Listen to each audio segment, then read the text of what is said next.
Hi friends, welcome back to చిన్నదాని blogs. ఈ వీడియోలో మనం ఆర్ఆర్బి గ్రూప్ డీకి సంబంధించిన ఇన్ఫర్మేషన్ చూద్దామండి. చాలామంది కామెంట్స్ చేస్తున్నారు గ్రూప్ డి కూడా చెప్పండి అని. సో గ్రూప్ డి గురించి కూడా మనం ఒకసారి చూద్దాం. అసలు బేసిక్ ఇన్ఫర్మేషన్ ఏంటంటే నెంబర్ ఆఫ్ వేకెన్సీస్ వచ్చేసి 32,000 ఉన్నాయండి. దాంట్లో అన్నీ కలుపుకొని మనకు వచ్చింది 32,000 మాత్రమే. సో టోటల్ మార్క్స్ 100 మార్క్స్ అండి. డ్యూరేషన్ వచ్చేసి 90 మినిట్స్ అంటే 1.5 అవర్. సో 1/3 నెగిటివ్ ఉందండి, ఇది గుర్తుపెట్టుకోవాలి. 1/3 నెగిటివ్. సో మీరు 3 రాంగులు అనేవి చేస్తే, 3 తప్పులు చేస్తే ఒక మార్క్ మనకు వచ్చిన దానిలో ఒక మార్క్ కట్ అవుతుంది. అంటే మనకి ఇక్కడ టోటల్గా 4 మార్క్స్ వెళ్ళిపోతున్నట్టు. సో మనం 3 రాంగ్స్ చేస్తే ఆ 3 మార్క్స్ పోతాయి, అడిషనల్గా 1 మార్క్ పోతుందండి. సో మనకి 4 మార్క్స్ వెళ్ళిపోతాయి. సో మనం జాగ్రత్తగా ప్రిపేర్ అవ్వాలి. ఎందుకంటే ఇక్కడ 1/3 నెగిటివ్ మార్క్ ఉంది కాబట్టి మనం చూసుకొని జాగ్రత్తగా పెట్టాలి. మనకు వచ్చినవి మాత్రమే 99% తెలుసు అనుకుంటేనే పెడితేనే బెటర్ నాకు తెలిసి. సో దానికోసం మనం బాగా ప్రాక్టీస్ చేస్తే మనకి అర్థమైపోతుందండి రాంగ్ ఏది రైట్ ఏది అనేది. సో మనం ఏది పెట్టాలి ఏది వద్దు అనేది కూడా ఎక్కువ మార్క్ టెస్టెస్ అని రాయాలి. సో లేదా ప్రీవియస్ ఇయర్ పేపర్స్ కూడా సాల్వ్ చేస్తే సరిపోతుందండి దీనికోసం. సో దీనికి అప్లికేషన్ డేట్ కూడా స్టార్ట్ అయిపోతుందండి 23rd జనవరి నుంచి. 23rd జనవరి అండి. సో 23rd జనవరి కాకపోయినా మీరు ఒక 25th అంటే 25 జనవరి తర్వాత అప్లై చేసుకోవడానికి చూడండి, కొంచెం ఈజీగా అప్లై అయిపోతుంది. కానీ మీరు ముందే అప్లై చేయడం బెటర్ అండి. లాస్ట్ డేట్ వచ్చేసి 22nd ఉంది, ఫిబ్రవరి మంత్లో. మీరు ఒకవేళ గ్రూప్ డీకి అప్లై చేసుకోవాలనుకుంటే, ఆర్ఆర్బి గ్రూప్ డీకి అప్లై చేసుకోవాలి అనుకుంటే మీరు 15 ఫిబ్రవరి ఆర్ 18 ఫిబ్రవరి కల్లా మీరు కంప్లీట్ చేసుకోవడం బెటర్ అండి. తర్వాత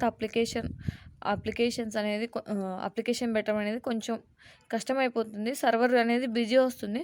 సో మనకు అంత రిస్క్ ఎందుకండి, ఊరికే ముందే పెట్టేసుకుంటే పోతుంది, ఆ టెన్షన్ అదేమి ఉండదు. సో ఏమేం కావాలో అన్నీ చెక్ చేసుకొని ఒకసారి అప్లికేషన్ అనేది పెట్టుకోండి. ఒకవేళ పెట్టుకునే వాళ్ళు గుర్తుపెట్టుకోండి, 25th నాకు తెలిసి ఒకవేళ 25th నుంచి ఖాళీగా ఉండొచ్చు కొంచెం.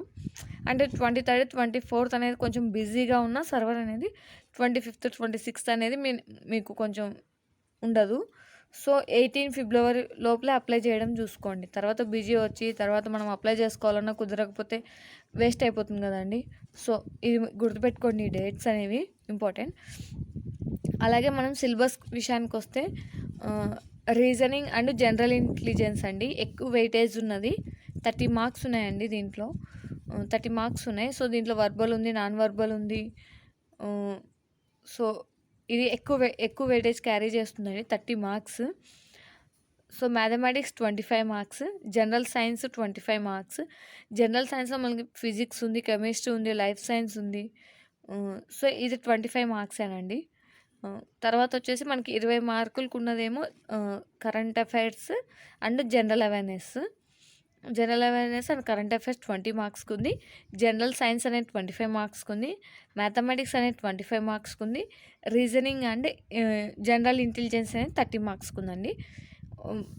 సో మీరు వెయిటేజ్ ఎక్కువ ఏది ఉందో దానికి ప్రిఫరెన్స్ ఇస్తే చాలా బెటర్ అండి, ఫస్ట్ నాకు తెలిసినంత వరకు. So reasoning and general intelligence అనేది 30 మార్క్స్ కదండి. సో ఇది కొంచెం ఈజీగానే ఉంటుంది, మీరు చేయడానికి కూడా కొంచెం బాగా ఇంట్రెస్ట్ వస్తుంది. సో దీంట్లో వర్బల్ ఉంది, నాన్ వర్బల్ ఉంది. నాన్ వర్బల్ మీన్స్ బొమ్మలే ఉంటాయి. సో అలాంటివన్నీ డైస్ కానీ, డైస్ చాప్టర్ కానీ, డైస్ నేను చెప్పానండి, మన దాంట్లో క్లాస్ ఉంది, ఒకసారి చెక్ చేయండి. వర్బల్లో కూడా మనకి ఎక్కువేమి ఉండదు. సో అంటే ఈజీగా ఉంటుందండి నాకు తెలిసి. రీజనింగ్ అంటే జనరల్ ఇంటెలిజెన్స్ అనేది ఈజీగా ఉంటుంది, ఇంట్రెస్ట్గా కూడా ఉంటుంది. సో మీరు 30 మార్క్స్, ఇది ఎక్కువ వెయిటేజ్ ఉంది కాబట్టి ఫస్ట్ ఈ 30 మార్క్స్ని కంప్లీట్ చేస్తే అట్లీస్ట్ మీకు దీంట్లో 25 to 28 మార్క్స్ అనేది మీ చేతిలో ఉండడానికి ఛాన్స్ ఉంటుంది కదండి. సో ఫస్ట్ ఇది కంప్లీట్ చేయండి. తర్వాత మ్యాథమెటిక్స్ అండి, నాకు బాగా మ్యాథమెటిక్స్ వచ్చు, నేను చేయగలను, ఓకే పర్లేదు, బాగా వచ్చు అనేవాళ్ళు, నాకు యావరేజ్గా వచ్చు అనేవాళ్ళు కూడా చేయొచ్చు అండి. 25 మార్క్స్. సో 25 మార్క్స్ ఇవి కూడా మీకు 20 మార్క్స్ అనేది 18-20 మార్క్స్ అనేది మీ చేతిలో ఉంటుంది. ఒకవేళ కష్టంగా ఇచ్చానా కూడా పేపరు. సో, దీంట్లో ఏవే చాప్టర్స్ ఇంపార్టెంట్ అనేది నేను నెక్స్ట్ వీడియోలో డిస్కషన్ చేస్తానండి. ఓకేనా? జనరల్ అవేర్నెస్ అండి.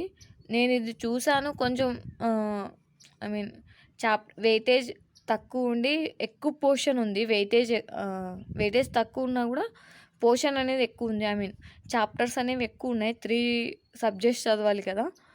సో, ఇది లాస్ట్‌లో ఐ మీన్ ఈ 2 ప్రిపేర్ అయిన తర్వాత ఇది ప్రిపేర్ అయితే బెటర్ అని నా ఉద్దేశం అండి.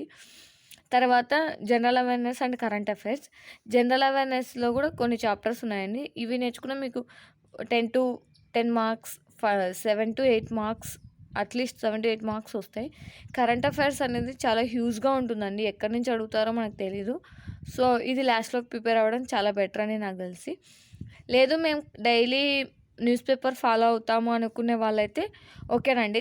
డైలీ న్యూస్ పేపర్ ఫాలో అవ్వచ్చు.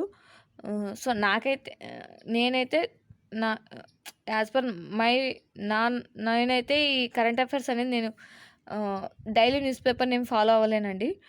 సో, మీరు ఎవరన్నా ఫాలో అయ్యే వాళ్ళు ఉంటే కరెంట్ అఫైర్స్ చదవండి. డైలీ చదవండి. నోట్ చేసుకోండి. బెటర్‌గానే ఉంటుంది.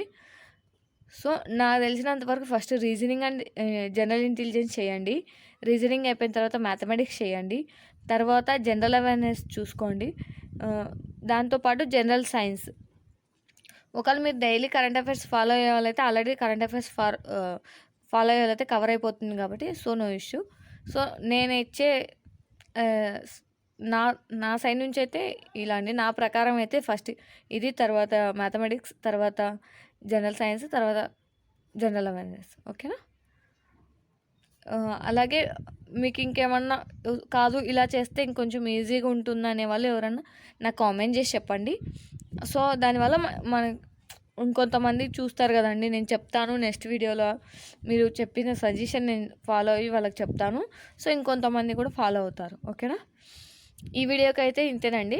నెక్స్ట్ వీడియోలో మనం డీటెయిల్గా ఒక్కొక్క దాని ఉన్న చాప్టర్స్ రీజనింగ్లో ఏమేమి ఉన్నాయి, మ్యాథమెటిక్స్లో ఏమున్నాయి, చాప్టర్ వైజ్గా ఉన్నాయి చూద్దాం. ఓకేనా? ఓకేనండి. Thank you for watching. All the best.